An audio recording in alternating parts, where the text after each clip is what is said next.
ल अब हामी हेर्नेछौँ भित्रको हाम्रो अवस्थाहरू। ओके, अब सुनिन्छ। फेरि पनि स्वागत छ हाम्रो मिस्टर बुद्धालाई। हेर्नु न यार, यता कस्तो लजाको मास खेल्नु न। यस्तो लजाउँदा केटी जस्तो लजाउँदो रहेछ भन्थ्यो अस्ति मलाई। के पर हाम्रो मेनु बोर्ड यहाँबाट अर्डर हुन्छ को राखिरहेछ। डिस्प्लेमा सबै सामानहरू के छ कसो छ, त पनि सोध्छ के छ कस्तो छ।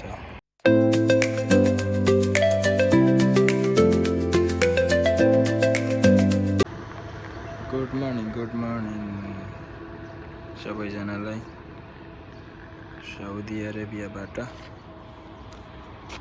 र बिहानीको समय ड्युटी सुरु भइसकेको छ। अहिले चाहिँ माथिबाट हाम्रो कफी सपको भिडियो बनाइरहेको छु।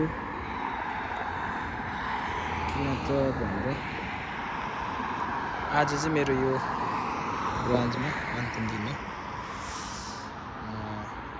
यसपछि अर्को ब्रान्चमा जाँदैछु। मलाई चेन्ज गरिसक्यो, मेरो ब्रान्च चेन्ज भइसक्यो। सो म तपाईँलाई यहाँ भित्रको केही दृश्यहरू पनि देखाउने छु। केही समय पर्खिनु होला। अहिले म माथि छु, म माथिबाट तल गएर देखाउने छु है त। मेरो अन्तिम दिन, त्यही भएर म यहाँको सबै कुराहरू तपाईँलाई देखाउने छु है त। र यो हो साउदीको हाम्रो मर्निङको अवस्था चाहिँ यस्तो छ। घाम लागिसक्यो, गाडीहरू कुदिरहेछ। ठिकै छ, अब तलै गएर हेर। र यो यहाँ तलको दृश्य, यो हाम्रो मेनु बोर्ड यहाँबाट अर्डर हुन्छ। र यो हो हाम्रो अर्को पेमेन्ट एन्ड पिकअप गर्ने ठाउँ। यही हो हाम्रो कफी सपको अवस्था। मेन्युहरू यही हो। यहाँबाट बोल्ने हो, यहाँबाट बात गर्ने, त्यसपछि मेन्यु हेर्ने, बात गर्ने, अर्डर गर्ने, त्यहाँ परबाट लिने। तर कतिपय कस्टमरहरूलाई थाहा हुँदैन के छ कसो छ भन्छ, यत्रो राखिदिरहेछ। डिस्प्लेमा सबै सामानहरू के छ कसो छ, त पनि सोध्छ के छ कस्तो छ। खोइ अब के हो त्यो चाहिँ हामीलाई थाहा छैन। अब हामी भित्रको अवस्था हेर्छौँ है त। ल अब हामी हेर्नेछौँ भित्रको हाम्रो अवस्थाहरू। चलो अब सुनिन्छ।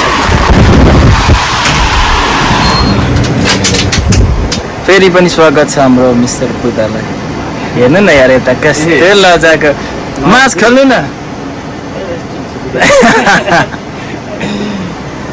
यस्तो लजाउँदा केटी जस्तो लजाउँदो रहेछ भन्थ्यो अस्ति मलाई। के परको के अरे त्यो साथीको नाम थाहा छैन। त्यही हो, अब त्यही हो। अब के भन्नु र, अब हाम्रो अन्तिम दिन आज, लास्ट दिन आज होइन। केही छैन, राम्रो गर्नु होइन, तपाईँ म्यानेजर बन्नु म उता गएर गरिहाल्छु ल।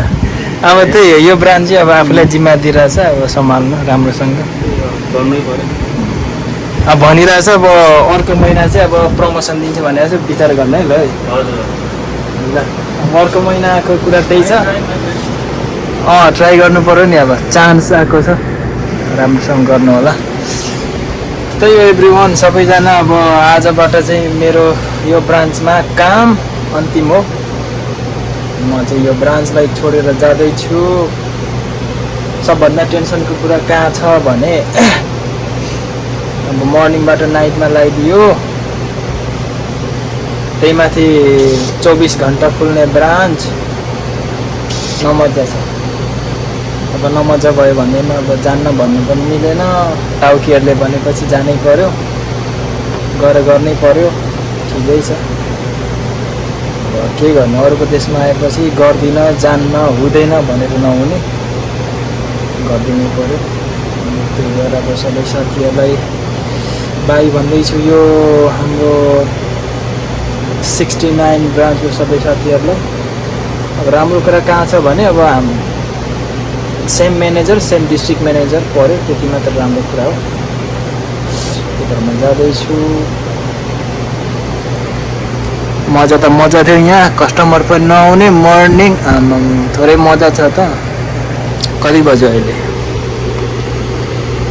7 बज्नु लाग्यो। 5 बजी खोलेको हाम्रो ब्रान्च, 5 जना मान्छे आउँदैछ। राम्रै थियो काम चाहिँ, ठिकै छ।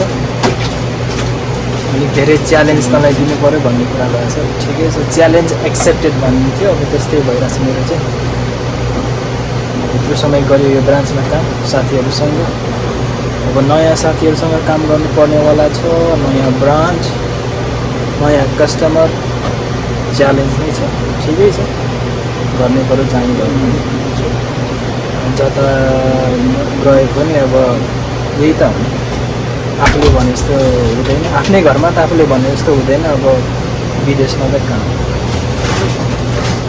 त्यही हो, अब गर्नै पर्ने हुन्छ। अब जाने नै छु। पर्सिबाट मेरो नाइट सिफ्ट सुरु हुँदैछ। अलिक मर्निङमा चाहिँ टाइम निकै थियो मलाई, फ्री टाइमहरू। अब नाइटमा हुँदा चाहिँ अब टाइम हुँदैन, किनकि अब दिउँसोको 3 बजी 2 बजी उठेर हिँड्नुपर्छ। बिहान एकैचोटि 5 बजी 3 बजी 4 बजी त्यस्तै टाइममा पुगिन्छ नि रुम जाने। त्यसपछि खानाहरू, खाना त साथीले बनाउँछ। एउटा साथीको ब्रान्च नजिकै छ, उसले आएर बनाइराखेको हुन्छ। जाने, खाने, त्यसपछि सुत्ने। त केही काम छ र? बिहानको समय अब घरतिर बोल्नु चाहिँ अलिक टाइम नहुने थियो, किनभने अब यताको 5-6 बज्दाखेरि अब नेपालमा 7 साढे 7 हुन्छ। अनि त्यो टाइममा त काम गर्दै गरेको हुन्छ नेपालमा। त्यही हो, टाइममा चाहिँ अब मर्निङ भएदेखि चाहिँ अब यहाँबाट 3 बजी रुम लाँदा पनि हामी पुगिन्छ 4 बजी, साढे 4 बजी। अनि साढे 4 बजी पुग्दा त नेपालको ठ्याक्क खाना खाने बेला या खाना खाएर बसिरहेको टाइम हुन्छ। सबैजना घरमा हुन्छ, बोल्ने टाइम हुन्थ्यो।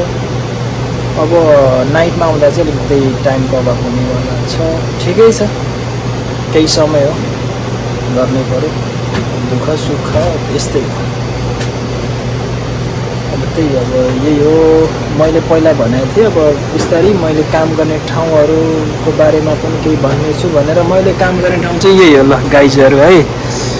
यो हाम्रो कफी सप हो, एड्रेस कफीको कफी सप, ड्राइभ थ्रु। अनि यस्तै छ हाम्रोमा। यो हाम्रो स्पेसल मेसिन, यो चाहिँ एकदमै खतम छ। अब यसले के गर्छ भन्नु होला, ल भन्नुहोस् के गर्छ यसले? यसले हाम्रोमा पानी आउँछ है, यसरी। अरूमा हेर्दा नि स्टिम गर्छ यसले। अनि यो चाहिँ हाम्रो म्यानुअल स्टिम, यो अटोमेटिक। त्यस्तो छ, एकदम खराब छ, घरिघरिले पनि काम गर्दैन। अनि यता चाहिँ हाम्रो थर्मलहरू, black coffee, coffee of the डेको थर्मल। हामीसँग 2 प्रकारको बिन्स छ, ब्राजिली र इथियोपी। हामीसँग रेडी छ यता। यो चाहिँ आइस हो ब्राजिली, यो चाहिँ हट हो, चाहिँ इथियोपी हो, यो ब्राजिली। शनिबार हो, कस्टमर आउँदैन, त्यही भएर हामीले बनाएको छौँ अहिले इथियोपी हट, ब्राजिली आइस। अनि यो हो वाइट मोका, यो हो माछा, यो हो पिस्तासियो, यो हो स्पानिस। अलिक सेल हुने हाम्रोमा स्पानिस। अनि black coffee, coffee of the डेमा ब्राजिली। अरू त्यही हो, अरू नर्मल हो सबै। अनि स्विटमा हाम्रो बेकरी सेल हुने साल्टेड क्यारामेल अनि कुकिज नुटेल्ला। अरू पनि छ, तर धेरै कस्टमरले लाने यो र यो। त्यही हो, अरू पनि छ। अब बिस्तारै बिस्तारै देखाउन सबै कुराहरू। आजलाई चाहिँ भिडियो धेरै नबनाऊ भन्ने कुरा हो। त्यही हो, अब ब्रान्ड चेन्ज भइरहेको छ, अलिकति दुखी पनि छु। दुखी कुन कुरामा भन्दा नाइट सिफ्ट लगाइदियो कि मलाई, नाइट। त्यही पनि 24 आवर्समा। के तपाईँ जाने हो 24 आवर्समा? अँ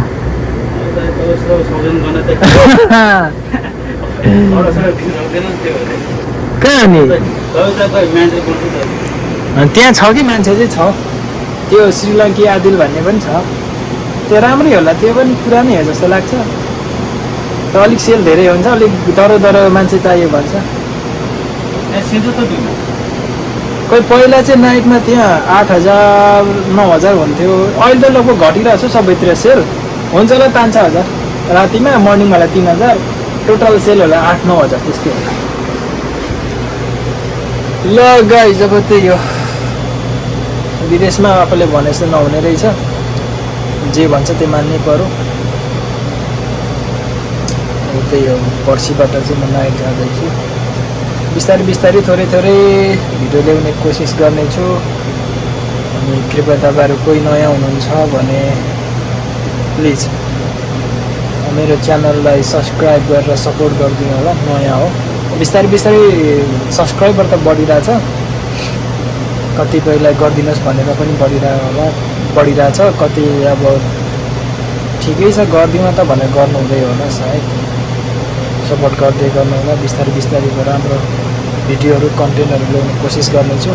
खासमा मैले युट्युब खोल्नुको मेन रिजन चाहिँ के थियो भने टिकटकमा बनाउँदै थिएँ मैले भिडियो अलिअलि, अनि हाम्रो साथीहरू युट्युबमा गर्दा हुन्छ नि त भन्ने सल्लाह दिएको थियो, त्यही भएर मैले होला न त भनेर गरेको थिएँ। योभन्दा अगाडि चाहिँ अर्को थियो, त्यो अर्को च्यानल चाहिँ मलाई चलाउनु मन लागेन, त्यही भएर यो नयाँ बनाएको हो। अब साथीहरूले सपोर्ट गर्छु भनेको छ, मनोज हो, मनोजले यतातिर गरौँ भनेको थियो, त्यही भएर मैले ट्राई गरेको, ठिकै छ गर्दैछौँ। खासमा मलाई चाहिँ के सोच थियो भने अहिले त अब खासै नहोला, राम्रो कन्टेन्ट नहोला, तर म नेपाल गएपछि मैले चाहिँ के सोचेको छु भने एकदमै अर्ग्यानिक गाउँले जीवन कस्तो हुन्छ भनेर देखाउने सोचेछ। अब नेपाल गएपछि अब त्यो पनि पुरा होला, किनकि लगभग अहिलेसम्म त कसैले पनि अब त्यो गरेको छैन जस्तो लाग्छ, नयाँ हुन्छ कि जस्तो लागिरहेको छ त्यो चाहिँ, त्यही भएर त्यो चाहिँ म पछि गर्छु होला सायद। अहिले त यताको के नै हुन्छ, केही नै हुँदैन, काम गरेको देखायो, के गरिन्छ कसो गरिन्छ सबै कुरो देखाउने कुरो पनि भएन, कहिलेकाहीँ के कहिलेकाहीँ के, अब बिस्तारै बिस्तारै अब म्यानेज होला। सुरुमा बोल्नु आउनु न केही, अब लाज पनि लाग्ने हुँदो रहेछ, ठिकै छ बिस्तारै बानी परियो होला। बिस्तारै बिस्तारै राम्रो गर्ने कोसिस गर्नेछु, कृपया सबैजनाले सपोर्ट गरिदिनु होला, हेर्दै गर्नु होला। त्यही हो, अब आजलाई चाहिँ लगभग यति नै होला, किनकि भिडियो लामो भइसके जस्तो छ। त्यही हो, ठिकै छ अब गाइजहरू, अब अर्को भिडियो भेटौँ होला, हेर्दै गर्नु होला। त्यही हो, अर्को भिडियो नआउन्जेलसम्मको लागि चाहिँ सबैजना स्वस्थ रहनु होला, व्यस्त रहनु होला भन्थ्यो एकजनाले, त्यस्तै सबैजना स्वस्थ रहनुहोस्, व्यस्त रहनुहोस्, आनन्दले बस्नुहोस्, सबैको जीवन सुखमय रहोस्, त्यति भन्दै आजको भिडियोलाई म अन्त गर्दछु। हस्त, धन्यवाद।